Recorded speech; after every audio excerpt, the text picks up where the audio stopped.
and welcome to anyone who is new to my channel or to the podcast, Crimes from the Peanut Gallery. Now, this podcast covers true crime cases that may not be suitable for young listeners, so listener and viewer discretion is advised.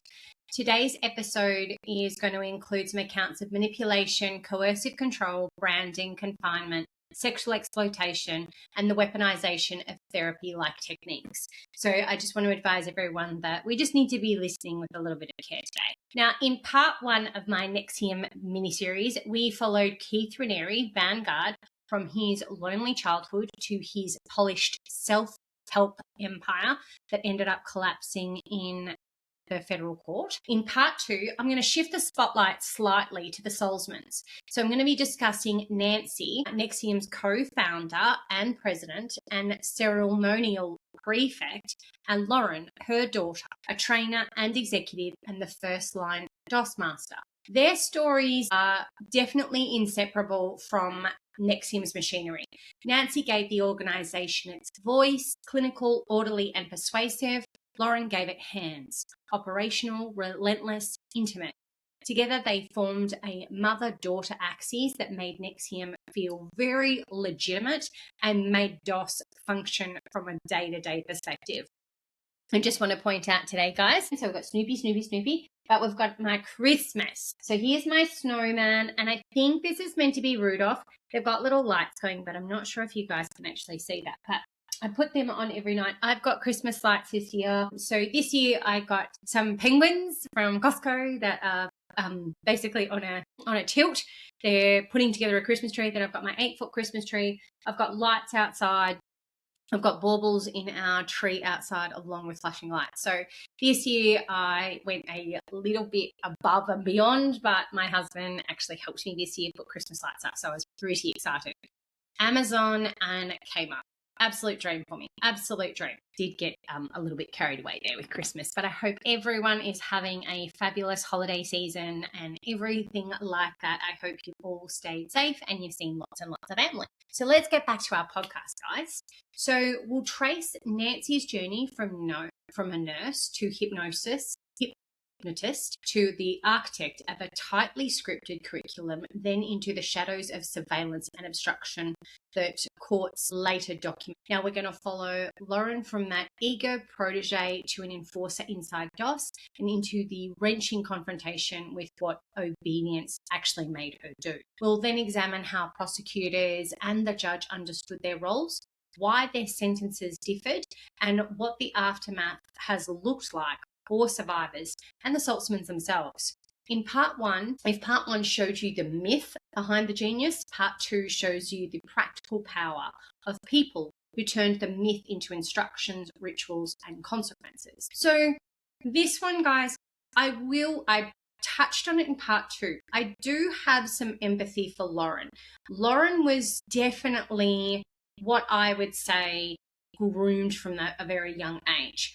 But before I even get into that, let's start with Nancy. Now, before anyone ever wore a sash, Nancy Salzman learned to speak in a register that sounded both tender and authoritative.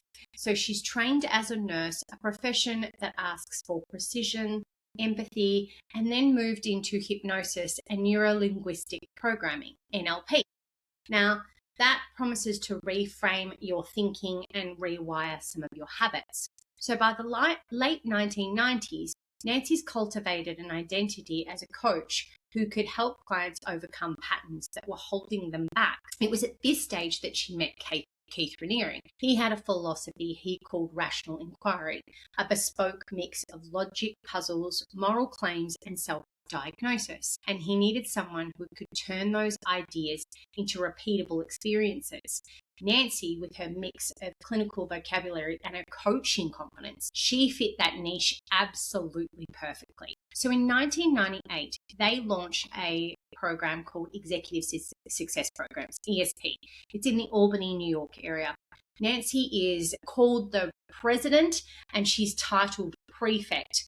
the person who will preside in front of rooms, translate theory into exercises, and become the reassuring voice that could make uncomfortable demands sound like ethical progress. Under her guidance, the program's architecture suddenly took shape. Multi-day intensives, morning to evening sessions, scripted dialogues, and integrations that nudged attendees to share more, trust more. Across hours and days, she taught that discomfort was a limiting belief, and that resistance to the curriculum was itself a symptom.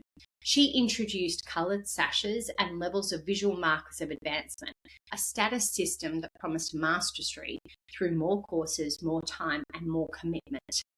To recruits, it sort of felt like a real professional development with that therapeutic edge. Nancy quoted concepts about accountability and self-ownership. She stepped through exercises as if they were clinical protocols, and she's insisting on precision. Say exactly what you mean. She projected a steadfastness, a steadiness. This is essential. Her stability smoothed the way for Keith's more mercurial presence, creating a dynamic where Vanguard could be a visionary, while Prefect anchored the room. Many who later called NXIVM a cult said they initially believed they found a structured method to examine their lives. In their minds, Nancy was an instructor who put ethic and reason at the centre. And it's an aura of legitimacy that she created is why prosecutors would later describe her as critical to the enterprise, because she helped manufacture trust. And this is probably really, really important, guys, because what I've got to say is that none of this would have come about people joining without a level of trust in the people that were speaking. So, and I mentioned it in part one, but I will say it very, very clearly. I would have joined something like NXIVM or the Executive Success Program because I would have wanted to better myself. I would want to, the things that they talked about, taking accountability, taking ownership of your mistakes. And some of their theories and some of their practices, I actually resonate with. And when I say that, I don't resonate with so much their theories and the ways in which they went about it, but taking accountability for your own actions, owning what your negative thoughts are and how you want to improve them. So to be fair, there are times where I go, I would have gone down that rabbit hole. So I do want to be clear. This is absolutely no judgment towards anyone that's experienced NXIVM or been a part of it or anything like that, because I do truly, truly believe that there was a lot of grooming and there's a lot of manipulation. So whether it be from Nancy, whether it be from Keith, I don't know if Nancy started out with a mindset that she was going to manipulate people and manufacture that trust and turn on people.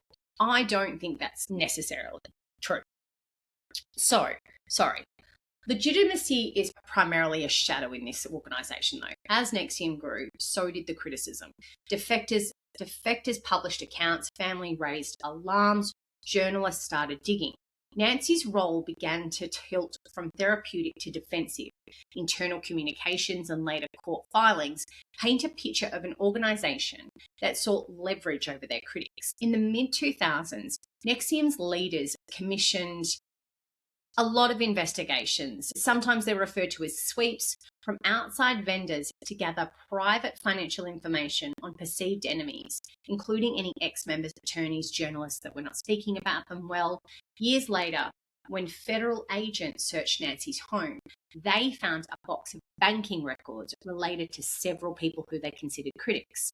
That box became an emblem of an enterprise that made surveillance part of its operating posture. Now there's more. She would alter videotapes used in civil suits, changing the evidence to favour NXIVM's position. The organisation deployed litigation strategically, suing defectors and pressuring adversaries with long, expensive cases that consumed time and money, sometimes years. And this was all from the Brunkram family.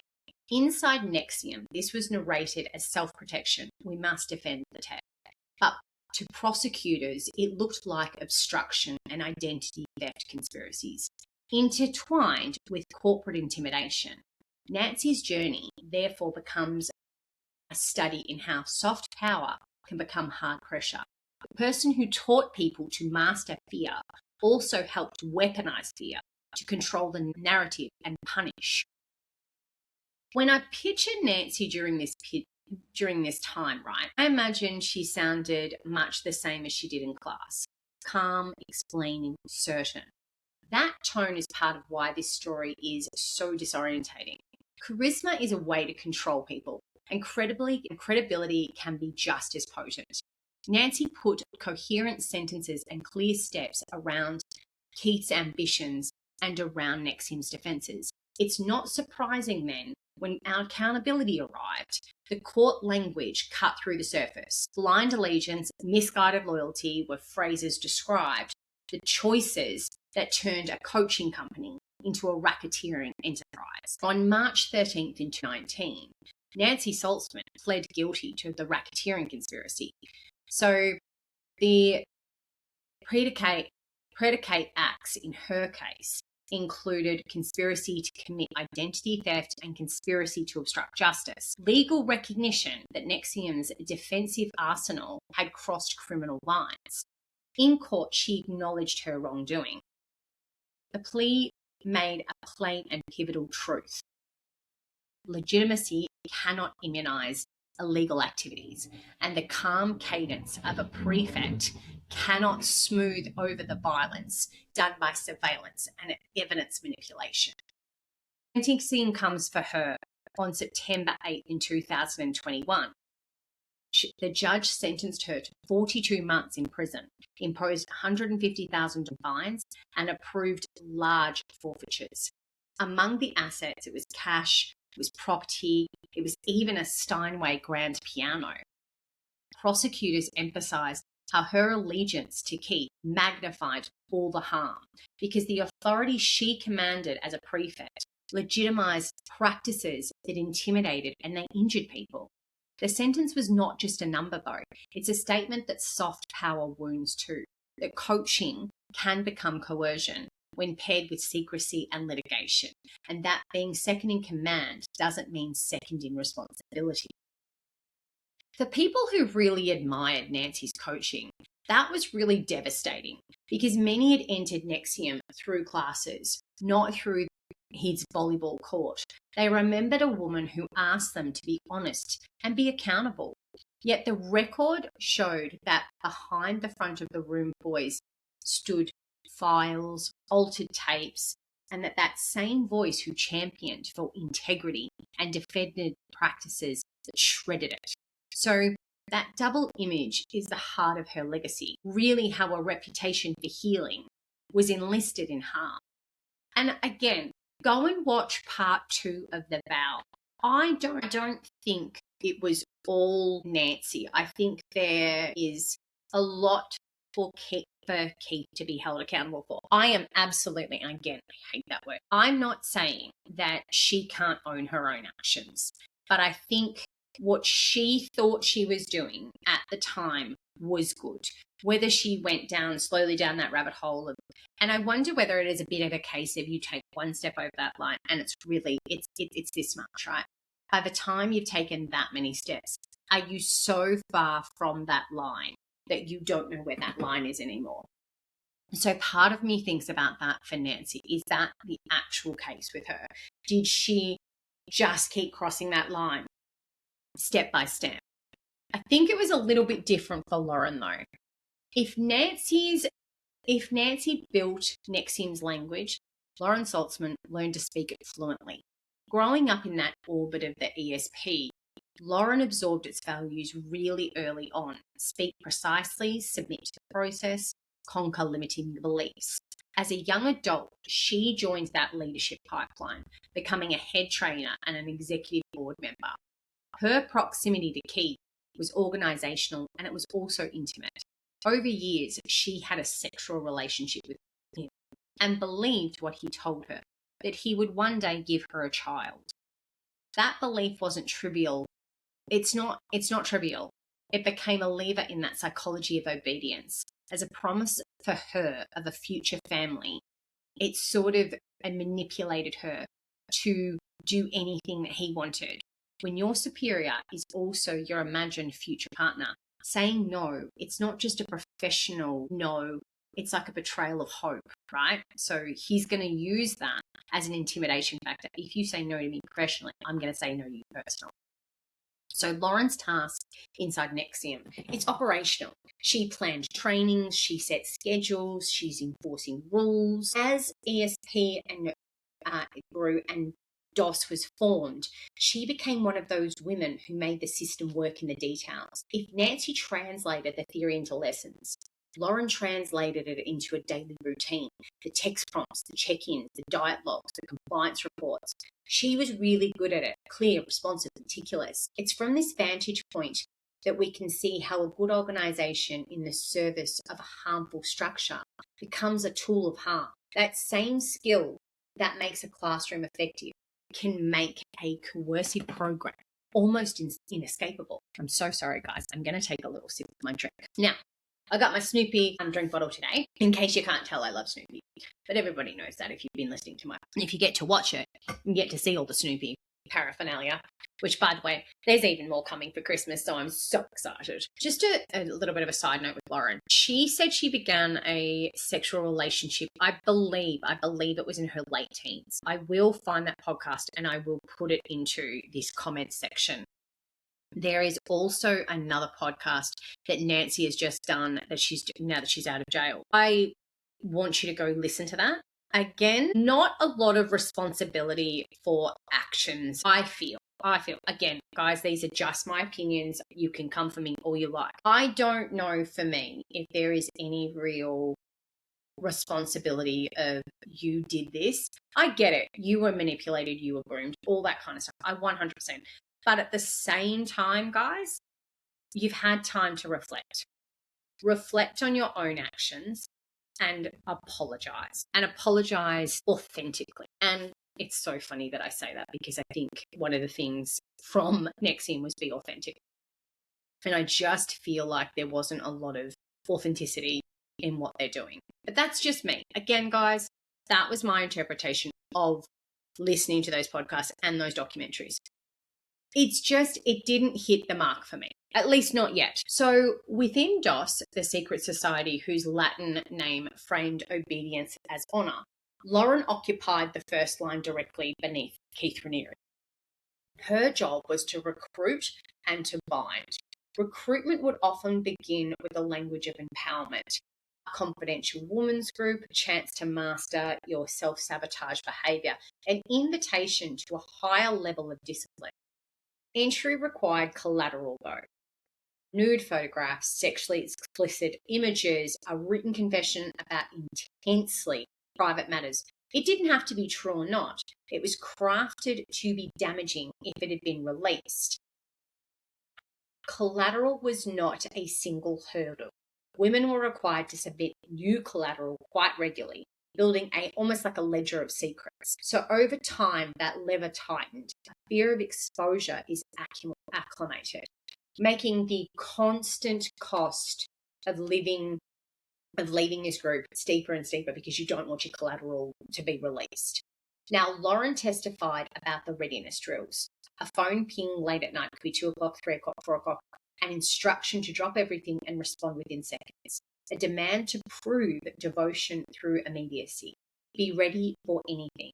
In practice, readiness meant perpetual availability, a lifestyle where ordinary boundaries, sleep, meals, work were you're to this hierarchy. She described diet restrictions, sometimes as low as a few hundred calories. It was 500 from what I've read, which were framed as discipline and aesthetics, but aligned conspicuously to Keith's preferences for how women should look. The drill diet tandem was not incidental. It cultivated fatigue, dependence, conditions in which resistance becomes cognitively and also emotionally really difficult. Now, I might add, this man, Keith Raniere, just want to point out, and I'm not having a go because I don't think anyone should attack anybody's look, but you are nothing special, mate. You are nothing special. You're a little bit overweight as well. And you're expecting the women you sleep with to weigh between 100 and 105 pounds. It was disgusting. He is such a vile individual. I'm not having a crack at his person. I'm not having a crack at what he looks like when I say bar. I'm having a crack at his personality. Like next absolute level. And I say that about a lot of the guys that I talk about on these podcasts. But he's up there. He's in the probably top 5 of my most appalling, disgusting human beings. The worst part about all of this, though, is those branding ceremonies, guys. Lauren recounted gatherings in private homes where women were held down without anesthesia and instructed to say, "Master, please brand me. It would be an honor." And then a cauterizing pen traced a design near the hip, not near the hip, it's close to the vagina, with his initials. The ceremony dressed pain in the language of courage, converting shock and the smell and the scar into a badge of empowerment. Her role included organising, witnessing these rituals and managing group nude photos that had to be sent to Keith, with those brands clearly visible, for a system that prized proof and images that became records of obedience. Now, I might add, these brands were sold to the women that they were like 4 symbols of the earth, like mountains, earth, wind, fire, that thing, sort of thing. All the women were skeptical. They had something in their guts that were telling them that this doesn't feel right. I've got to say, I would have run. I'm pretty sure at that stage where you're cauterizing my body, I'm pretty sure I'm running. Now, it would depend whether I was single. It would depend whether I've had my husband. If I had my husband, I can guarantee you right now, he would see that and there would be some really big conversations we'd be having. So I've got to tell you, I would hope people with partners, and unfortunately a lot of them, were partners with Keith. If you ask how people endure such things, Lauren's testimony gave the answer. Gradualism. No one starts at the brand. The path begins at a seminar, an ideal, a sash, a text, a rule, a second rule, a small secret, a bigger secret. It's DOS micro concessions acclimated until saying no felt like you were risking your social world, your reputation, your sense of worth. So this is why prosecutors emphasized not just individual acts, but the enterprise. DOS was a mechanism that turned ordinary desires to improve, to belong, into more control and coercive control. Now, we've got about Daniela now. Among the hardest truths that Lauren confronted was the confinement of Daniela, a young woman from Mexico who was kept at Keith's direction in a bedroom for 2 years. Lauren helped enforce that isolation under NXIVM's doctrine of ethical breaches. Claims that Daniela had violated standards and needed to repair her character. She was threatened with deportation if she disobeyed. Food and movement was controlled, contact was restricted, and days blurred into months and months blurred into 2 years. On the witness stand, Lauren called the confinement the worst thing that she'd ever done. She cried as she described the mechanics, bringing food, enforcing rules, watching a life stall under the weight of obedience. It's a scene that distills the moral corrosion of what DOS was meant to produce. A group that spoke endlessly of ethics and honour, fashioned as a private prison and call it repair. For Lauren, admission was not a strategy. It was an act of recognition that the language she believed that eclipsed her actual judgment. Daniela's confinement is now a defining fact in the public understanding of how NXIVM actually acts, because it shows how far obedience, once it's rationalised, can actually go. It's the unravelling of NXIVM that sped up in March 2018. Lauren was with him in Mexico, and when the authorities arrived, her instinct to protect Keith was just a reflex, the product of years of being in that hierarchy where loyalty was the highest of virtues. She watched as he hid in a closet while armed officers entered that room. That scene, so small, so vivid, has become a hinge in that narrative. What does a leader look like when the lights come on? For Lauren, it was in that moment that it's all started cracking. Now, I might add, okay, she's in a room with him. She is on the floor with her arms pinned behind her back. Armed officers are pointing guns at her, and he's hiding in the closet. That speaks volumes to me. And I realize I'm getting quite angry about that, because you know what? That is such a vile act that you would, you're saying that you're the smartest man on earth and you're going to lead the world and blah, blah, blah. And you're hiding in the closet, mate. You are ridiculous. You're letting a woman be portrayed like that. Absolutely disgusting. It's soon after this, though, Lauren actually pleads guilty to racketeering and racketeering conspiracy. She's choosing to cooperate with federal authorities and testify for multiple days at trial. Now, the prosecutors later called her assistance probably extraordinary. Cooperation did not erase what she'd done, and it shifted an allegiance from the enterprise to a truth. In practical terms, Lauren's testimony did what secrets are meant to prevent. It made covert structure legible, allowing jurors to see the steps which empowerment had been converted into obedience. Now, on July 28, 2028, the judge sentenced Lauren to 5 years probation and 300 hours of community service. In the hearing, he faced a paradox that haunts many cases of coercive control. How do we judge a person who both enforced harm but was harmed by the system she served? The court credited her cooperation and testimony as substantially contributing to the conviction of Keith to prison for 120 years. It also acknowledged that she had been groomed and manipulated over the years, with intimacy and hierarchy braided so tightly that independence didn't feel like it was available to her. Here's this, and to be fair, this whole time he is promising her a child, that's all she's ever wanted. All she ever wanted was a family. So she was living on that promise. Lauren wrote to the court about the bottomless grief that she didn't have enough tears to express her remorse and shame. Some will see this as a strategy, others will see this as being sincere. The record shows the court chose to understand her not only as an enforcer, but also as someone who co-opted by a leader's predator behaviour and by the organisation's engineered dependence. The sentence reflects the dual status: accountability without incarceration, a recognition that cooperation can be a part of justice when secrecy is what allowed harm to grow. You take it together, though. Nancy and Lauren Salzman, they illuminate how language, hierarchy, intimacy build systems that outlive individual charismas. Nancy gave NXIVM a vocabulary. It sounded clinical and it sounded ethical. She put an order to ideas, convened rooms, and made difficult demands sound like steps towards freedom and being a better person. Lauren endured those demands and they became habits. She ran the drills, she collected the collateral, she supervised the diets, she convened the brandings and enforced that isolation. One persuaded, the other enforced.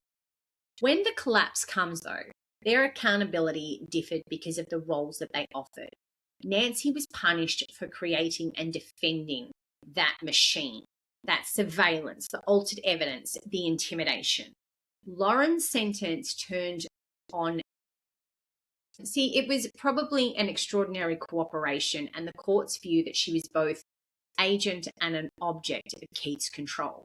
For survivors, though, both names remain inseparable from harm. The prefect who made the world sound safe and the operator who made it feel inescapable. So, again, I do want to point out that I do think they were both victims. I do think for their victims, though, they're never going to perceive them that way.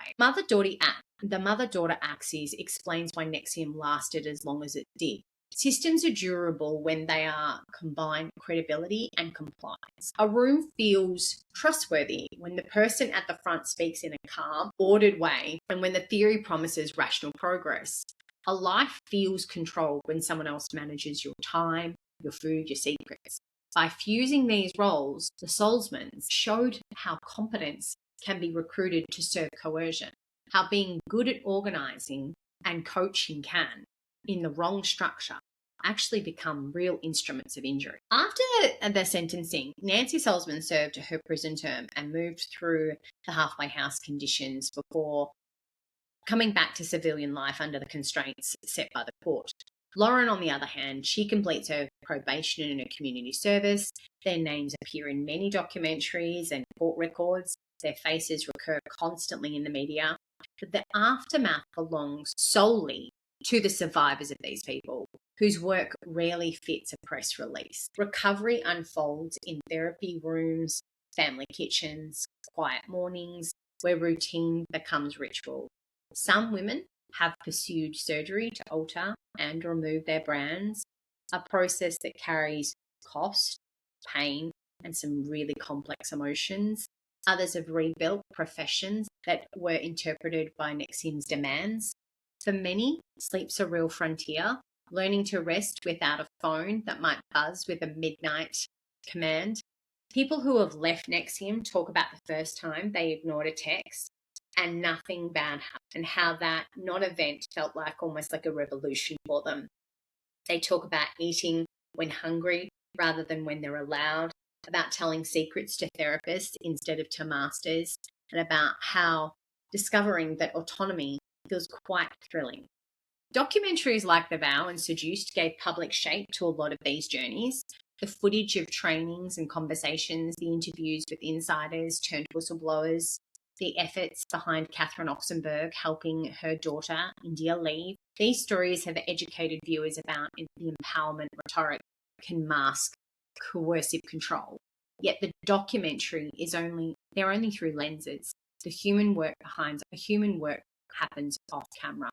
And it's a lot for these people to build up an ordinary life. And Sarah and Mark, who are two of the biggest pivotal people, and Mark's wife Bonnie, three of the biggest pivotal people out of this. You have to go and listen to their stories. They're amazing.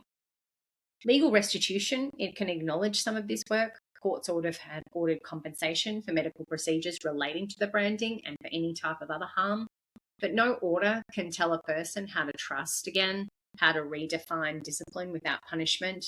This is going to be an ongoing project for those people. It's not going to be an easy process, and India absolutely talks about the process for herself, and she does such an amazing job in Seduced that I would advise anybody to go watch that documentary on India Oxenberg. Three reflections carried forward from part one and sharpened by Nancy and Lauren's story seem worth keeping out. Language can be a scalpel or a blade. When a program replaces ordinary words with specialized terms like ethical breach, readiness, collateral, pause and ask, who benefits from this? If words consistently make dissent feel like pathology and obedience, you may be watching language do the work, not the control. Hierarchy plus intimacy is combustible. It is one thing to answer to a boss and another to answer to a boss who is also your imagined life partner, therapist, and ethical arbiter. Powerful multiples when ranks mingle with romance and coaching. Under those conditions, autonomy shrinks. Accountability is plural. Oh my God, again, I hate this word, but it's such a powerful word. Courts punish crimes, cooperators expose structures, survivors reclaim on autonomy. Each piece matters in the pathway. If you are in any group where secrecy is a currency, where obedience is demanded as proof of growth, and where collateral binds your silence, the most ethical act you can perform is to leave. It's to speak about it, and it's to seek help as soon as possible. Autonomy is a bedrock of empowerment.